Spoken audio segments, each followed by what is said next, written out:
జెండా రెపరెపలాడబోతుంది. ఈ యొక్క డబుల్ ఇంజిన్ ప్రభుత్వం అభివృద్ధి కొత్త ఎత్తులకు తీసుకెళ్తుంది. साथियों, ये पहला चुनाव है जो विकसित आंध्र प्रदेश, विकसित भारत के विश्वास पर लड़ा जा रहा है। आज भारत दुनिया की 5th लार्जेस्ट इकोनॉमी है। आज भारत चंद्रमा के दक्षिण ध्रुव पर पहुंचने वाला पहला देश बना है। आज पूरी दुनिया में भारत का सम्मान बढ़ा है।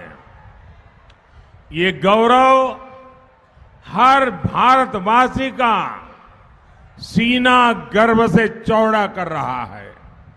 हमारे आंध्र प्रदेश से तो बड़ी संख्या में प्रवासी भारतीय बाहर रहते हैं।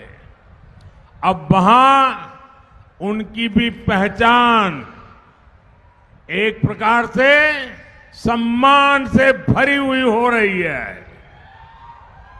అభివృద్ధి చెందిన ఆంధ్రప్రదేశ్, అభివృద్ధి చెందిన భారత్ అనే విశ్వాసం పైన పోటీ జరుగుతున్న మొట్టమొదటి ఎన్నిక ఇది.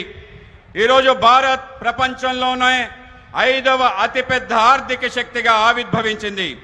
ఈరోజు చంద్రమండలం దక్షిణ ధ్రువంపై మొట్టమొదటిసారి చేరిన దేశంగా భారతదేశం అవతరించింది. ఈరోజు మొత్తం ప్రపంచంలోనే భారతదేశం యొక్క గౌరవం పెరుగుతుంది. ఈ గౌరవం ప్రతి భారతీయుడు ఛాతీ గర్వంతో ఉప్పొంగేలా చేస్తుంది. మన ఆంధ్రప్రదేశ్ నుండి అనేక మంది ప్రవాస భారతీయులు అధిక సంఖ్యలో బయట నివసిస్తున్నారు. ఇప్పుడు అక్కడ వాళ్ళకి గుర్తింపు గౌరవం దక్కుతుంది. साथियों, पहले नेता वोट मांगने जाते थे तो जनता काम का हिसाब पूछती थी, लेकिन अब मोदी हिसाब देता है और जनता मुहर लगाती है। यहां अनकापल्ली से आनंदपुरम तक 6 लेन का हाईवे बना है। रायपुर विशाखापट्टनम एक्सप्रेसवे का निर्माण हो रहा है। 2014 तक आंध्र प्रदेश में 4000 किलोमीटर नेशनल हाईवे थे। आज करीब करीब 9000 किलोमीटर हाईवेज आंध्र प्रदेश में है।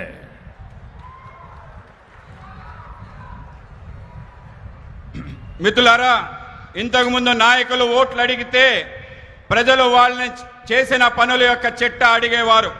కానీ ఇప్పుడు మోడీ తన పనుల చిట్టాని ప్రజలకు ఇస్తున్నారు. ప్రజలందరూ కూడా దాన్ని ఆమోదిస్తున్నారు. ఇక్కడ అనకాపల్లి నుండి అనంతపురం వరకు 6 రోడ్ల జాతీయ రహదారి నిర్మించాం. రాయపూర్ నుండి విశాఖపట్నం వరకు ఎక్స్ప్రెస్ హైవేని నిర్మాణంలో ఉంది. అలాగే కలకత్తా నుంచి చెన్నై ఎక్స్ప్రెస్ హైవే ఈ యొక్క ప్రాంతం నుంచి వెళ్తుంది.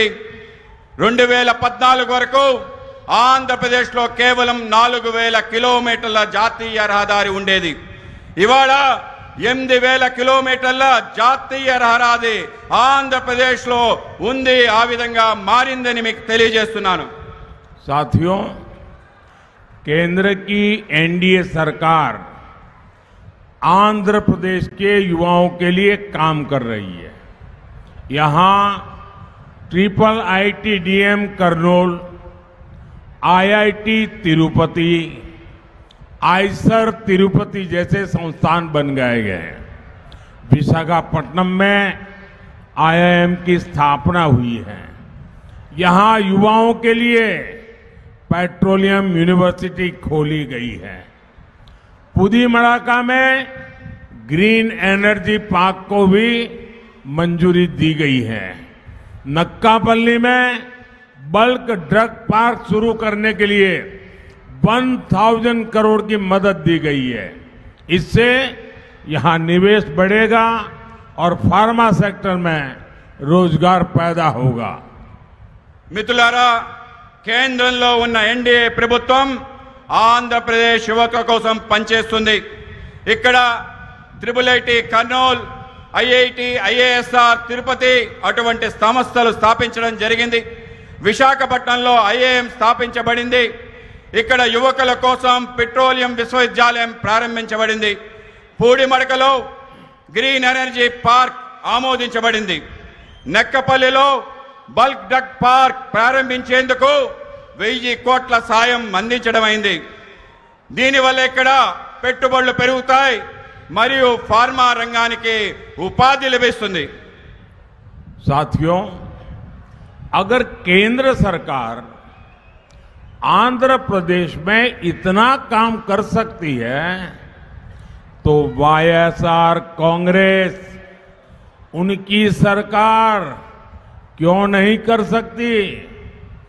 बीजेपी का मंत्र है development, development, development. YSR Congress का मंत्र है करप्शन, करप्शन, करप्शन। ये विकास के हर कार्य में ब्रेक लगा रहे हैं। हमने विशाखापट्टनम को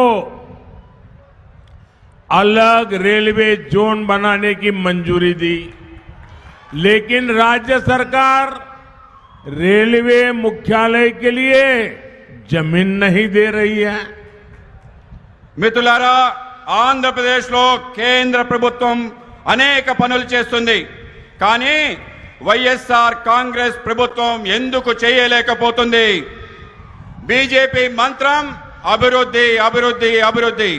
వైఎస్ఆర్ కాంగ్రెస్ మంత్రం అవినీతి, అవినీతి, అవినీతి. ఇక్కడ వీళ్ళు అభివృద్ధి పనులకి అనేక రకాల ఆటంకాలు కల్పిస్తున్నారు. మేము విశాఖపట్నం కోసం ప్రత్యేక రైల్వే జోన్ ఆమోదించడం జరిగింది. కానీ రాష్ట్ర ప్రభుత్వం రైల్వే ముఖ్య కార్యాలయం కోసం భూమి ఇవ్వటం లేదు. साथियों, हमने आंध्र प्रदेश के गरीबों के लिए 24 लाख पीएम आवास स्वीकृत किए हैं, लेकिन वाईएसआर कांग्रेस, ये सरकार इसके आधे घर भी गरीबों के लिए नहीं बना पाई। मोदी गरीब की पीड़ा दूर कर रहा है, इन्हें उसमें भी पीड़ा है। इनका एक ही एजेंडा है, जहां करप्शन नहीं वहां काम नहीं। ఆంధ్రప్రదేశ్లో పేదల కొరకు 21 లక్షలు ప్రధానమంత్రి ఆవాస గృహాలు మంజూరు చేశాం. కానీ వైఎస్ఆర్ కాంగ్రెస్ ప్రభుత్వం దాంట్లో సగం కూడా పేదలకి ఇల్లు ఇవ్వలేదని మీకు తెలియజేస్తున్నాను. మోడీ పేదల బాధలు తీరుస్తున్నాడు, కానీ వాళ్లకు బాధలు తొలగిస్తున్న బాధ కలుగుతుంది. వాళ్ళది ఒకటే ఎజెండా. ఇక్కడ అవినీతి ఎక్కడ ఉంటుందో అక్కడ పని ఉండదు. साथियों, उत्तर आंध्रा सुजला सरवंती इरिगेशन प्रोजेक्ट यहां की राज्य के वर्क कल्चर का बहुत बड़ा उदाहरण है। ये प्रोजेक्ट जगन रेड्डी के पिता वाईएसआर ने शुरू किया था। अपने पिता की पॉलिटिकल विरासत तो इन्होंने ले ली, लेकिन उनके शुरू किए हर प्रोजेक्ट भी ये पूरे नहीं कर पाए। इसी तरह पोलावरम प्रोजेक्ट को भी इन्होंने ठप कर रखा है। हमारी केंद्र सरकार ने पोलावरम प्रोजेक्ट के लिए 15,000 करोड़ रुपए जारी किए हैं, लेकिन वाईएसआर कांग्रेस को किसानों की कोई चिंता नहीं है। మిత్రులారా, ఉత్తరాంధ్ర సుజల స్రవంతి జలవనరుల ప్రాజెక్ట్ ఇక్కడ ప్రభుత్వ పనితీరుకి ఒక అతిపెద్ద ఉదాహరణ. ఈ ప్రాజెక్ట్ జగన్ రెడ్డి తండ్రి వైఎస్ రాజశేఖర రెడ్డి గారు ప్రారంభించారు. ఆయన వారి తండ్రి రాజకీయ వారసత్వాన్ని తీసుకున్నారు. కానీ ఆయన ప్రారంభించిన ప్రాజెక్టులు కూడా పూర్తి చేయలేకపోయారు. అదేవిధంగా పోలవరం ప్రాజెక్ట్ కూడా అడ్డుకుంటున్నారు. మా కేంద్ర ప్రభుత్వం పోలవరం ప్రాజెక్ట్ కోసం 15,000 కోట్ల రూపాయలు మంజూరు చేయడం జరిగింది. కానీ వైఎస్ఆర్ ప్రభుత్వానికి రైతుల గురించి పట్టింపే లేదు. साथियों, अनकापल्ली और आंध्र प्रदेश गन्ना किसानों का इतना बड़ा केंद्र रहा है, लेकिन प्रदेश सरकार की नीतियों के कारण किसान परेशान है। किसान गन्ना उगाना छोड़ रहे हैं। इस इलाके में अधिकांश चीनी मिलें बंद हो गई है। మిత్రులారా, అనకాపల్లి మరియు ఆంధ్రప్రదేశ్ చేరుకు రైతులకి చాలా పెద్ద కేంద్రంగా ఉంది. కానీ రాష్ట్ర ప్రభుత్వ విధానం వల్ల రైతులు ఆందోళన చెందుతున్నారు. రైతులు చెరుకు పంటను పండించడం మానుకుంటున్నారు. ఈ ప్రాంతంలో చాలా చక్కెర పరిశ్రమలు మూతబడ్డాయి.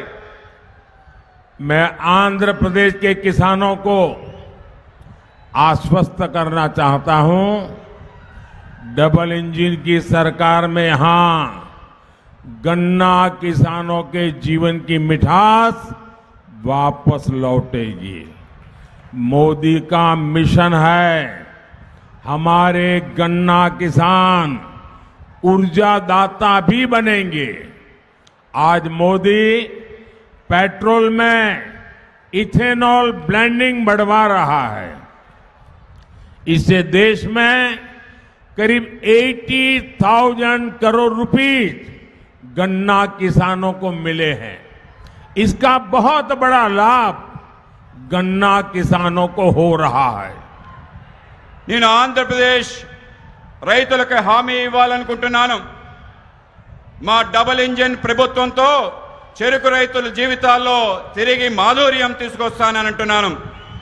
మన చెరుకు రైతులు కూడా శక్తి దాతలుగా మారాలనేదే మోడీ లక్ష్యం. ఈరోజు మోడీ గారు పెట్రోల్లో ఇథనాల్ కలపడాన్ని ప్రోత్సహిస్తున్నారు. దీనివల్ల దేశంలోనే దాదాపు 8,000 కోట్ల రూపాయలు చెరుకు రైతులకు అందుతున్నాయి.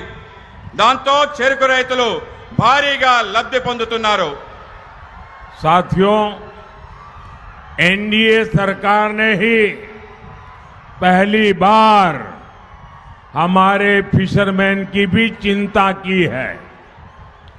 हमने फिशरीज सेक्टर के लिए अलग मंत्रालय शुरू किया। हमने फिशरमैन को किसान क्रेडिट कार्ड की सुविधा दी। बीजेपी ने अपने संकल्प पत्र में गारंटी दी है कि फिशरीज सेक्टर से जुड़े भाई बहनों के लिए बीमा कवरेज बढ़ाया जाएगा। हम फिशरीज से जुड़े प्रोडक्शन और प्रोसेसिंग क्लस्टर भी बनाएंगे। हम फिशरमैन की आय बढ़ाने के लिए ऑर्गेनिक सीवीड की खेती को भी बढ़ावा देंगे। మిత్రులారా, ఎన్డీఏ ప్రభుత్వం తొలిసారిగా మత్స్యకారుల కోసం ఆలోచించింది. మేము మత్స్యకార రంగాని కోసం ప్రత్యేకమైన మంత్రిత్వ శాఖని ప్రారంభించాం. మేము మత్స్యకారులకు కిసాన్ క్రెడిట్ కార్డ్ సౌకర్యాన్ని కల్పించాం. మత్స్యకార రంగంలో అనుబంధం ఉన్న మత్స్యకార సోదరుమణులకు బీమా పరిధిని పెంచాం. బీజేపీ మేనిఫెస్టోలో మోడీ గ్యారంటీలో హామీ ఇచ్చాం. మేము మత్స్యకార రంగానికి అనుబంధం ఉన్న ఉత్పత్తి మరియు ప్రాసెసింగ్ క్లస్టర్ను సృష్టిస్తున్నాం. మేము మత్స్యకారుల ఆదాయం పెంచేందుకు సేంద్రియ సీవీడ్ సాగును కూడా ప్రోత్సహిస్తున్నాం. साथियों, आज आंध्र प्रदेश के लोग कह रहे हैं कांग्रेस गई, वाईएसआर कांग्रेस आई, लेकिन फायदा कुछ नहीं हुआ।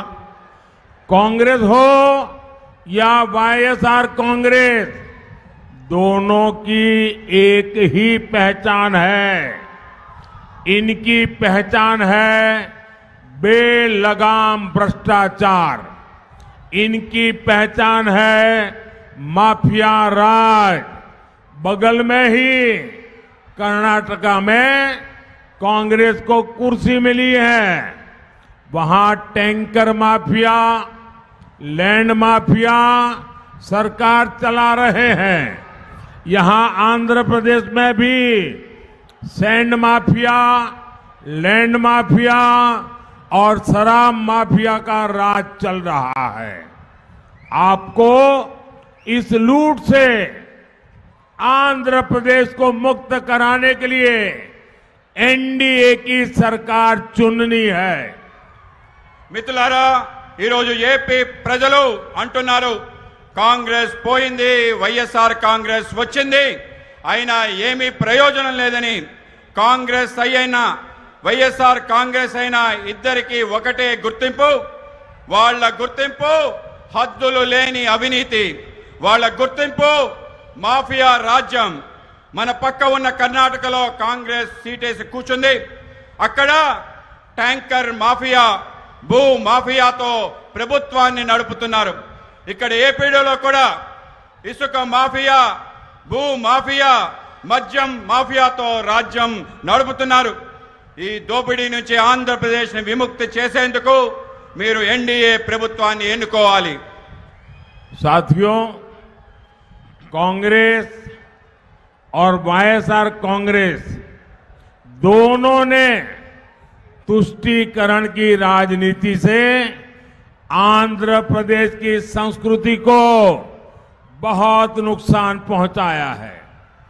कांग्रेस ने तो अयोध्या में राम मंदिर का खुला बहिष्कार किया था। आज आंध्र प्रदेश में मंदिरों को नुकसान पहुंचाया जा रहा है। मैं आपको विश्वास दिलाता हूं, एनडीए सरकार आएगी और आंध्र प्रदेश की संस्कृति पर हो रहे हमलों पर भी लगाम लगाएगी। మిత్రులారా, కాంగ్రెస్ మరియు వైఎస్ఆర్ కాంగ్రెస్ రెండు కూడా సంతుష్టీకరణ రాజకీయాల కారణంగా ఆంధ్రప్రదేశ్ సంస్కృతిపై పెద్ద ఎత్తున నష్టం చేకూరుతుంది. కాంగ్రెస్ అయోధ్యలో రామమందిర ఆహ్వానాన్ని బహిరంగంగా తిరస్కరించింది. ఆంధ్రప్రదేశ్లో దేవాలయాలపై దాడులు జరుగుతున్నాయి. మీకు నేను విశ్వాసాన్ని కలిగిస్తున్నాను, ఎన్డీఏ ప్రభుత్వం వస్తుంది, ఆంధ్రప్రదేశ్ సంస్కృతిపై జరుగుతున్న దాడులు పూర్తి స్థాయిలో ఆపుతామని హామీ ఇస్తున్నాను. साथियों, 13 मई को आपका वोट देश और आंध्र प्रदेश का भविष्य तय करेगा। अनकापल्ली से NDA candidate Shri CM Ramesh, Visakhapatnam से श्री मुथुकुमिल्ली भारत जी, अरकू से श्रीमती कोथापल्ली गीता जी और विजयनगरम से श्री कली शेट्टी अप्पल नायडू जी, उनको भारी वोटों से जीता करके दिल्ली भेजिए। इनका जीतना मोदी को मजबूत करेगा और आप जब इनको वोट देंगे, वो वोट सीधा सीधा मोदी के खाते में जाएगा। साथ ही मेरा अनुरोध है, विधानसभा चुनाव के लिए भी हमारे जो एनडीए के साथी हैं, जो विधायक के नाते चुनाव लड़ रहे हैं, उनको भी भारी मतों से विजयी बनाइए। మిత్రులారా, మే 13న మీ ఓటు దేశం మరియు ఆంధ్రప్రదేశ్ భవిష్యత్తు నిర్ణయిస్తుంది. అనకాపల్లిలో ఎన్డీఏ అభ్యర్థిగా శ్రీ సీఎం రమేష్ గారు పోటీ చేస్తున్నారు. విశాఖపట్నం ఎన్డీఏ అభ్యర్థిగా శ్రీ భరత్ గారు పోటీ చేస్తున్నారు. అరకు పార్లమెంట్ అభ్యర్థిగా శ్రీమతి కొత్తపల్లి గీత గారు పోటీ చేస్తున్నారు. విజయనగరం అభ్యర్థిగా